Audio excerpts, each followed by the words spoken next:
সেই জন্য মহতরম দোস্ত বুজুর্গ, আল্লাহ আমাদের সকলকে কবুল করুক, আমাদের বসাকে কবুল করুক, আমাদের আসা যাওয়াকে কবুল করুক। যারা এলাকায় ঘোরাফেরা করছি, আমাদের গ্রামের যুবক ছেলেরা যারা এটা মেহনত করে, বহুত মেহনত করে, গ্রামের যুবক থেকে নিয়ে মুসল্লি থেকে নিয়ে গ্রামের প্রবীণ ব্যক্তি যারা আছে তারাও এই মজলিসে, তারা এই দোয়ার মজলিসে তারাও শরীক আছেন। তাদের পয়সা হোক, কেউ বুদ্ধি কৌশল দিয়ে হোক, যে যেমন ভাবে হিকমতের দ্বারা হোক, সকলে শরীক আছেন।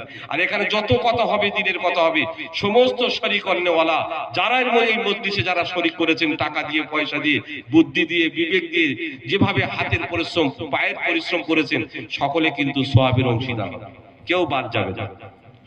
এই মজলিস এমন একটা মজলিস, কোন মানুষ দুনিয়ার উদ্দেশ্য চলে যাবে আর এই মজলিসে বসে যাবে, উদ্দেশ্য দুনিয়া থাকবে। বলছে এই মজলিস বাবরকতের মজলিসের কারণে আল্লাহ তাআলা সেই বসার কারণে তার গুণের জীবনের গুনাহকে মাফ করে দেন। বলছে সুবহানাল্লাহ।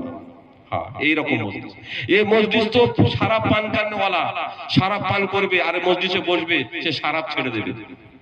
সেই জন্য মহতরম দোস্ত বুজুর্গ, এলাকা যারা আমরা এই জলসার উদ্যোক্ত মানুষ, যারা আমরা খুব পরিশ্রম করে 1 থেকে 1.5 মাস আমরা পরিচালনা করে, চিন্তা ভাবনা করে, ফিকির করে মসজিদটাকে কায়েম করি, তারা আমরাও বসে যাই।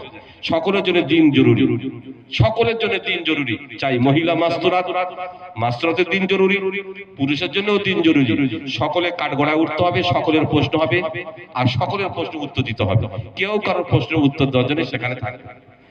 সেই জন্য মহতরম দোস্ত বুজুর্গ ভাই আজিজ, আল্লাহ তাআলা আমাদের সকলকে কবুল করুন। আলহামদুলিল্লাহ।